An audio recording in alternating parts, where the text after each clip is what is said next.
Hello. Today we're going to work in our sketchbook. So we're going to focus on the elements of art. And here's my sketchbook. I started drawing on the front of it. You're allowed to do that, just so you know. Make it your own, but of course make sure it's school appropriate. And on our table of contents, you want to draw a line and put page 2, elements of art. For this activity, you're going to need your ruler, but if you don't have a ruler, like me, then you can fold a piece of paper in half and use that to draw your lines. Once you have your table of contents labeled, you're going to go to page 2. So look in here. This is my page 1, and then my page 2 will be on the back side. So I'm going to write down a 2 and circle it. Then at the top of that, I'm going to write the elements of art. I want to box it in or make it bold, something to make it seem like this is the title of the page.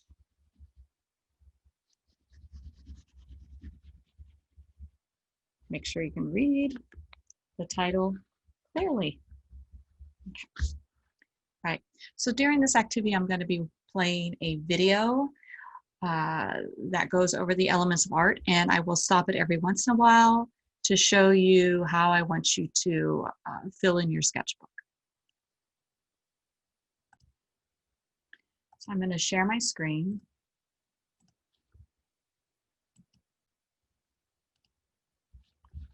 There we go. Hello everyone. In this video, we're going to learn about the elements of art. So the elements of art are a lot like the ingredients of a recipe. It's basically all of the things that we need to put together an artwork. So for an actual definition, the elements of art are the building blocks of art. So underneath the elements of art, I want you to write down the building blocks of art, or the building blocks of an artwork.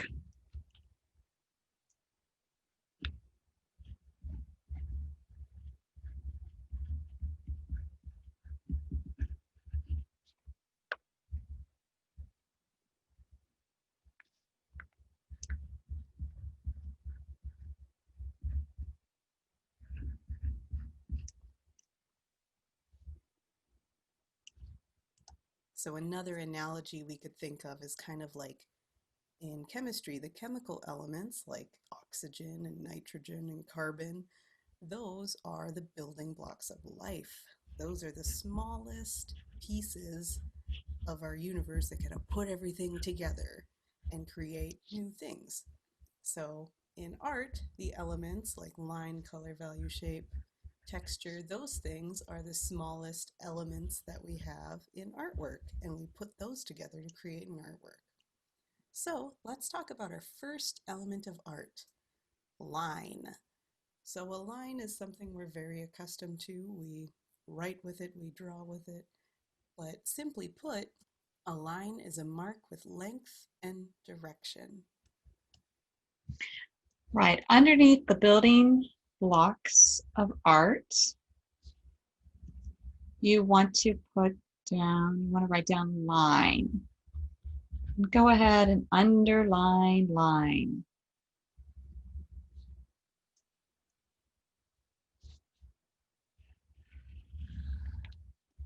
And give it the definition, a mark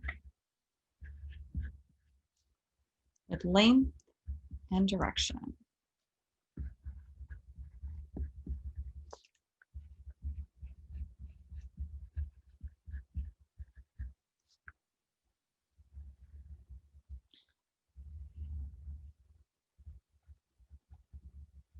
I'm going to add some little details to my building blocks of art definition.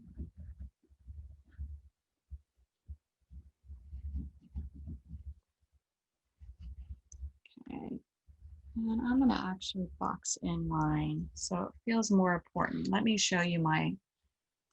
So, Whoops, this is what I have so far. Now, if I misspell anything, well, you might as well get used to it. All right. Next, she's going to describe some different types of line, and we're going to put that underneath here.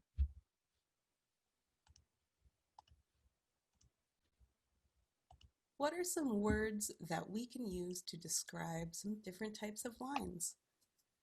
Let's look at this image by Jean-Michel Basquiat and see what kinds of lines that we can find. You might see some straight lines. There's straight lines here. I want you to write down her descriptions of these lines underneath line. So I'm going to put down straight, and I'm going to draw a straight line. There's a series of straight lines underneath that. There's curvy lines. There's jagged lines. There's hatched lines, where we see multiple lines kind of in a row. So as she goes through, just keep writing down her description word and a line that illustrates what type of line that is. So I have straight, curvy, jagged. There's scribbly lines. There's zigzag lines. We've got kind of curly Q lines and even some drippy lines. So we can use all kinds of adjectives to describe lines in artwork. Now, See what's happening? All right, so I've got straight lines, curvy lines, jagged lines,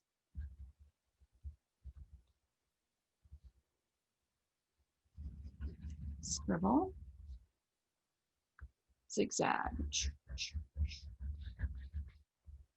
which is kind of similar, curlicue,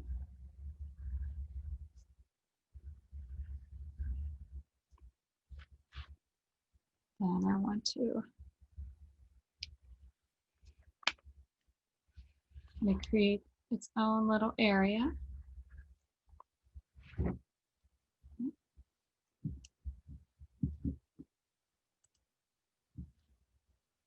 And I am going to share my screen again. now, line variation. When we talk about line variation, we're talking about using a variety of thin and thick lines or varying the weight of a single line to create interest. Okay, so underneath your description, your descriptive lines, you want to write line variation and the definition.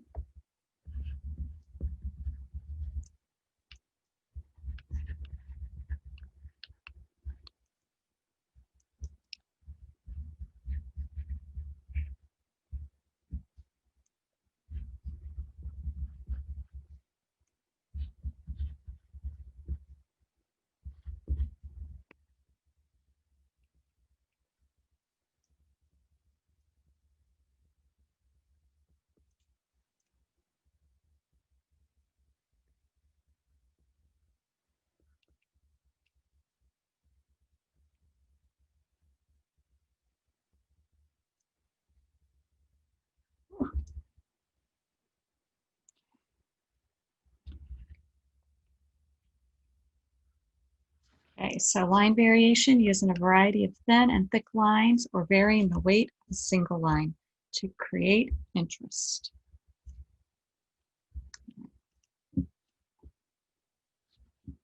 So when I talk about line weight, I'm talking about how thick or thin it is.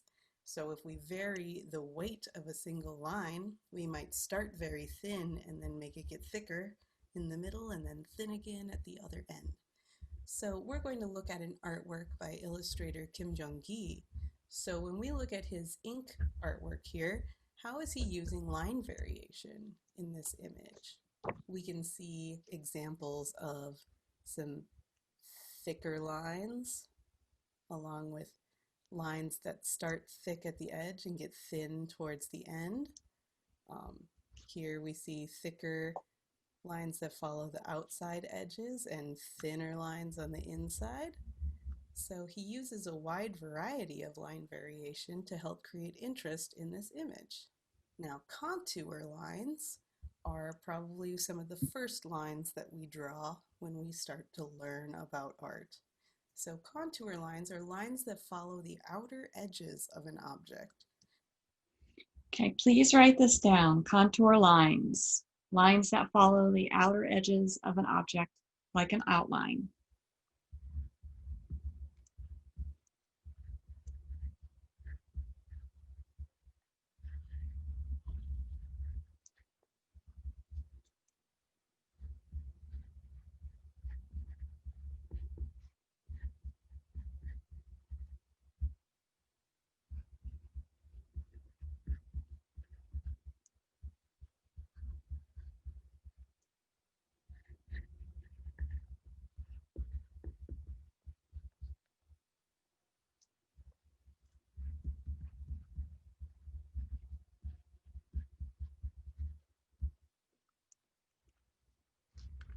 Right, and I'm starting to run out of room on this page, but I think I can get one more definition. They're kind of like an outline. So when we look at these drawings by Egon Schiele, he uses contour lines a lot in his artwork. So we can see how the lines are primarily just following the outer edges of the subjects that he is drawing, whether it's buildings or people. And what's interesting about his use of contour lines is sometimes he kind of stops drawing them. So we have sort of empty spaces, and our brain kind of fills in those gaps to figure out what's going on in between those spaces. Another type of contour is blind contour. So it doesn't mean that we close our eyes when we're drawing, but it does make us blind in kind of a different way. And blind contour would be drawing contour lines without looking at the paper. So when we do that, it forces us to really look at the subject that we are drawing. Okay, so please write this down. Blind contour.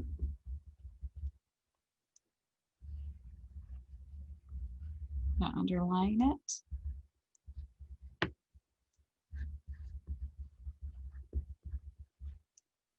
Drawing contour lines without looking at paper.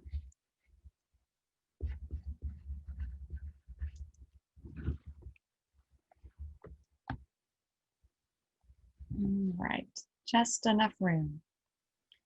If you have room, I would definitely write down. Doing so forces you to really look at what you're drawing.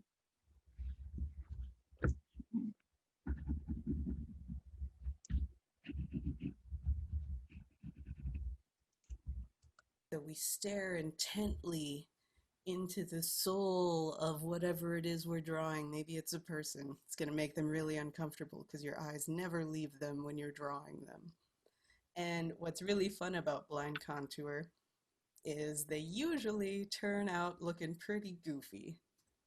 So as you can see here, things are not usually in the right place, but that's what makes them really fun to look at and fun to do. It's usually pretty amusing to look down and see your artwork after doing a blind contour drawing. All right, so right now what you're going to do is you are going to, on page 3, so I'm going to go ahead and label page 3. You are going to practice blind contour line drawing. And we will be setting up, you set up your hand in a position. You might want to hold a pencil in it. or a pen or a Sharpie. And let's see.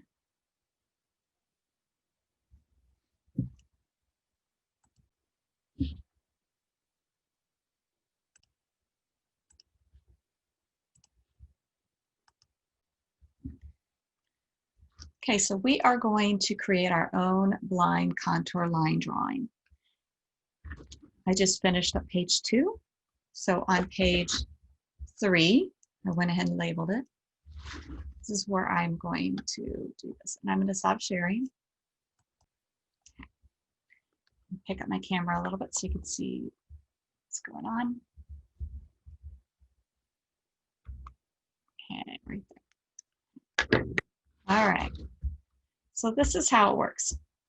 You can draw anything, but just for this exercise, we're going to set up our hand, our non-dominant hand, in an interesting position, school appropriate, and I'm actually going to have it hold a pen. And let's see, this is too close to my paper because I'm going to be looking at my paper this way. But if we are doing a blind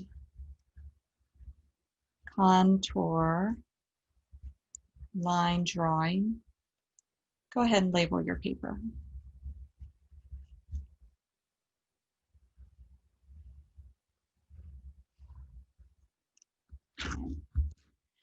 I need to have my paper over here, but my hand sort of far away. And once I start drawing, I am not allowed to look at my paper. So I am only going to look at my hand. My hand is going to be all the way over here out of frame. And while you look at my paper, know that I am not looking at my paper as I draw. And here's the key. You need to pick a starting point of your hand. So I'm going to start at the wrist, and then you follow the curves really slowly. You might end up drawing over your heading, and you never pick up your pencil. It's a slow process. It's slightly painful. Oops, I almost cheated there. I've got this Band-Aid on my hand. And the purpose of this is not to make goofy drawings. It's to get you to pay attention to the curves of your hand or whatever you're drawing.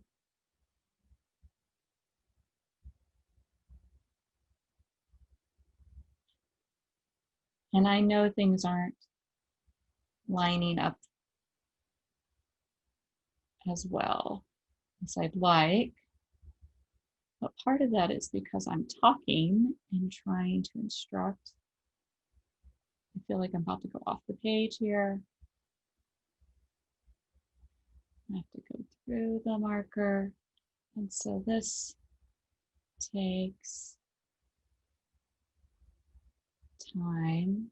I just made a weird mark there. I don't know. Oop. A lot of times when we do this, we have to tape our paper down too.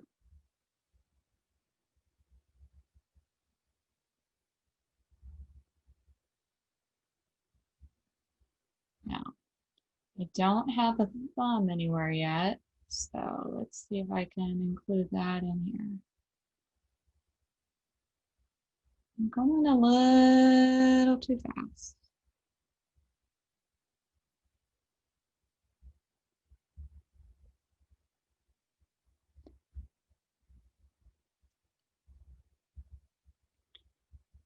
I'm just trying to pay attention to all the curves and wrinkles of my hand. All right. Whoa, this is what I was looking at. Not too bad. Now it's your turn. So pause this video and you'll work on your contour line drawing. And when you're done, be ready to continue with your notes. All right, welcome back. Share my screen again, and we will continue with the video. So although these may look really messy, they are actually really important because they help us see like an artist. So we're following the edges with our eyes and we're starting to get those sort of spatial skills that we need when we're drawing in order to draw things realistically. So it's kind of good practice to get into the habit of doing blind contour, maybe even just as a warm-up before you do any sort of regular drawing. But we're going to move on to the next element of art, and the next element is value. So when we talk about value, I don't mean things like, oh, that's expensive, or family values, right? This is a different type of value. So in art, value is the lightness or darkness of something. Okay, so you're gonna flip your page to page 4. You wanna number it, keep that consistent. And then at the top, you're gonna write down value. Box it in like we did the word line.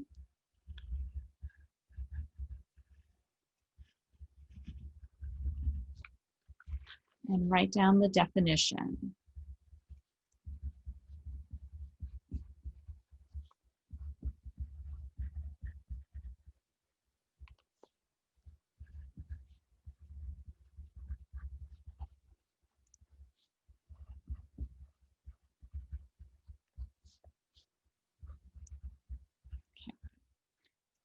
Value, the relative lightness or darkness of something. It's also the lightness and darkness of a color. So is it black, gray, white? Those are values, how light or dark things are. So here we see an example of some value scales. So a scale of values would just be going from light to dark or dark to light. So value just tells us whether things are light or dark or somewhere in the middle.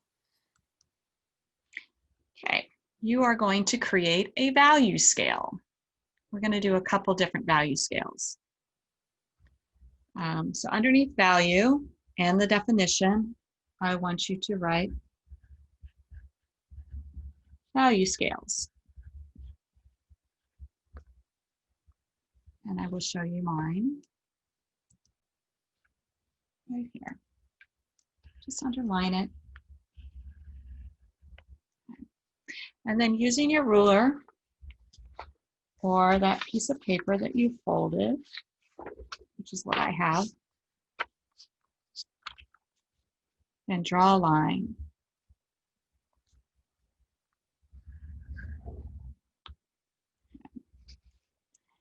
And then just gonna go probably about, I don't know, what is that, half an inch, 3/4 of an inch. And draw another line.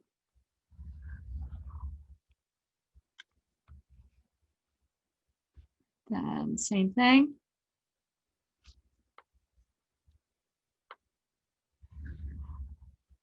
Doesn't have to be perfect, but you don't have to take up the whole page either with it. Okay. So we have 3 rows. Now I'm going to use my ruler or my piece of paper and just kind of end these right there. And then we're going to give it a little nice edge there.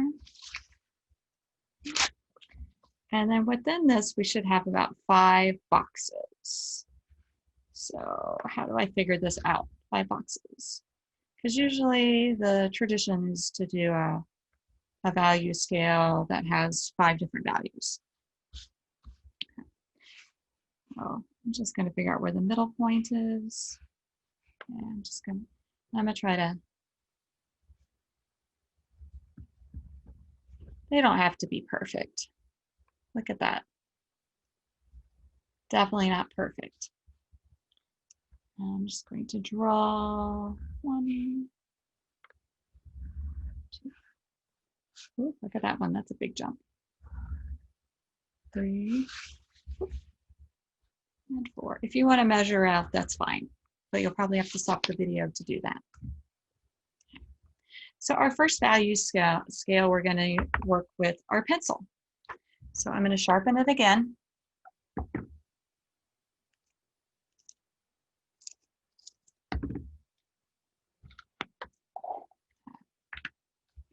And we are going to go from light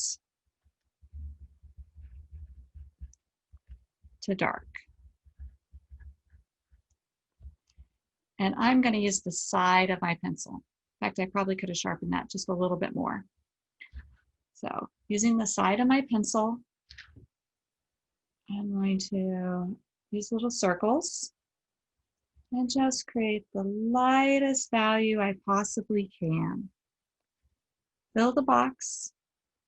Don't just do it right in the center there. You're getting credit for all of this work. So my lightest value I possibly can. Barely touch the paper. And then this box is going to get a little darker. So I'm going to basically create the same value, but then make it go over it a little bit more. Should feel like it's getting a tiny bit darker. Okay, so you can see it. It's not a huge jump. Value scales shouldn't be a huge jump. They should show you the subtle differences between each box. So same thing. So I'm basically recreating this one here, and then I'm going to add a little more darkness to it. Uh-oh, getting a little too crazy with my pencil. So it's starting to work. Maybe a little bit more.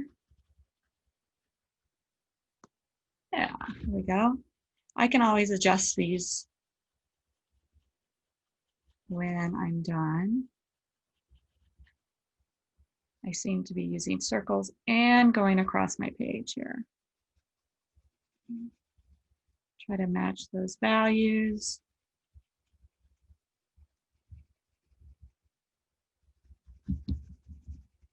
Then also make it a little darker. So it looks like it's pretty much matching right now.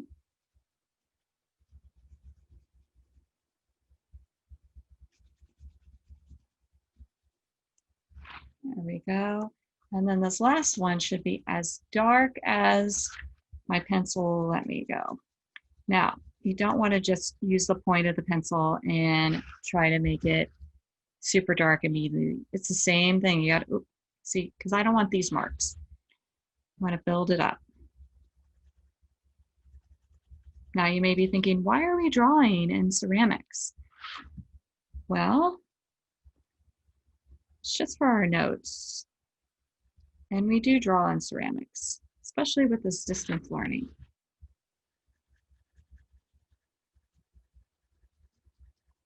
We're going to end up doing a lot more drawing this year than building. Look at that. So this is about as dark as my pencil will let me go. But to me, this is a bigger jump. So I want to go in and make this one a little darker.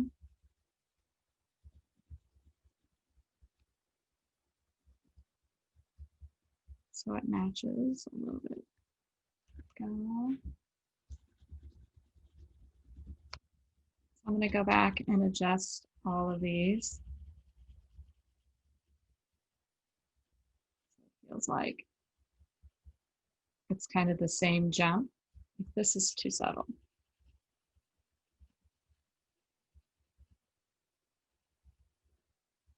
Now this is, that's what you do. You just go through and try to adjust them. Okay, next one, you're going to use that pen.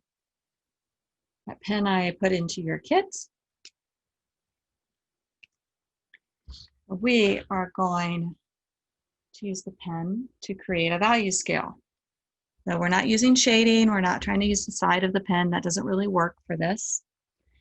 So instead, we are going to draw some lines. Just about 4 or 5 lines.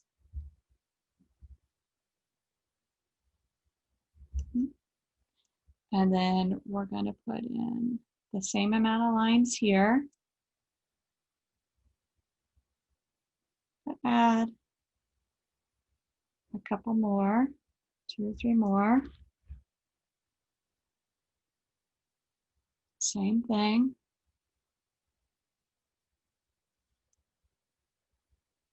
Try to get this to match the other one.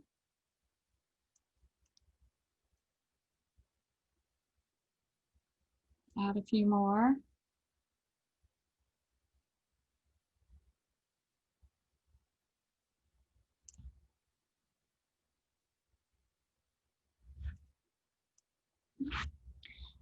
And then try to get this one to match that one.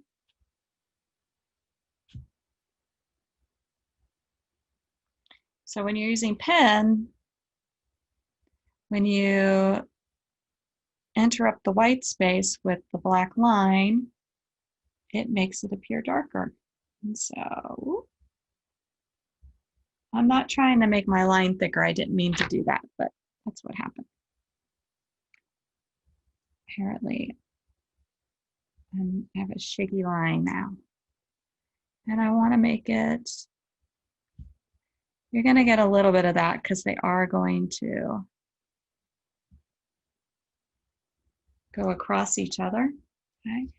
And now I'm not just going to fill it in with my pen. I got to do the same thing. Same type of spacing. Really, really close to each other.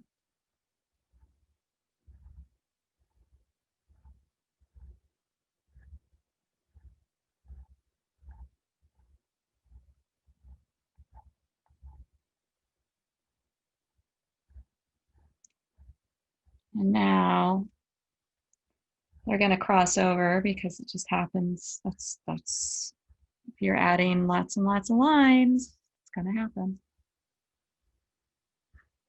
And I want to fill in the whole box, not just the end of the box. And that's my value scale. Okay. It's okay with some white peeking through. That's all right. Okay. This last one is going to be stippling. And stippling are dots.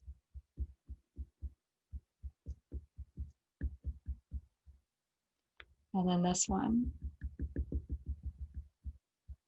So if you take your time, your dots won't end up being lines.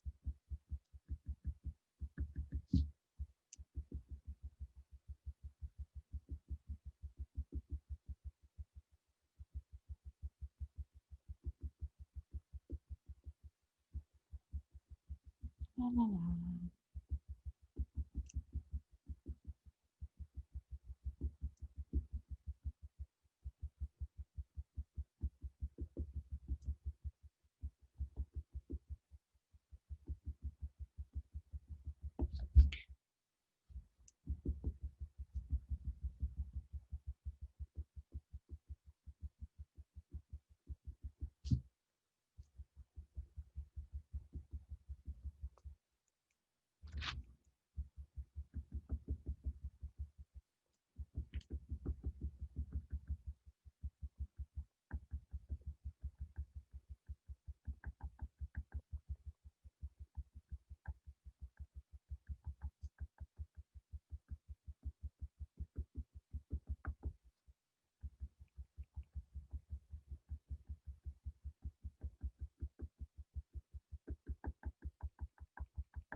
All right, and then we want to label these value scales because there's some vocabulary you should know. So we have, let's see, I'm gonna put this here. Not with pen now. Not with pen. Okay, so just gonna put that like that.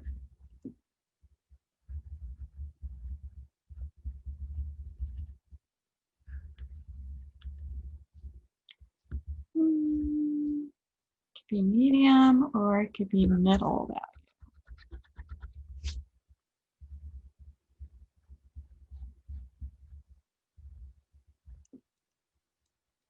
Okay, and then we have shading.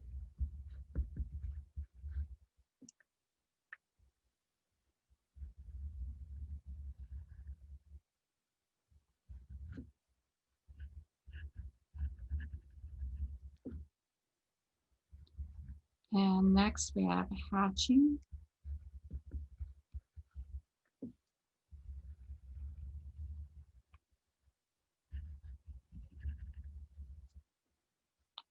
And then we have stippling.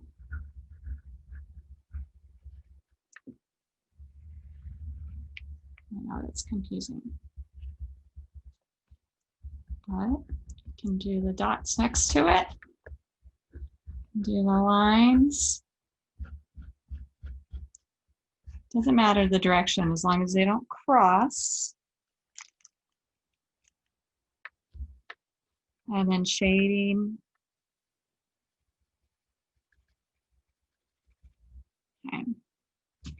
And if your values do cross, this is called cross hatching.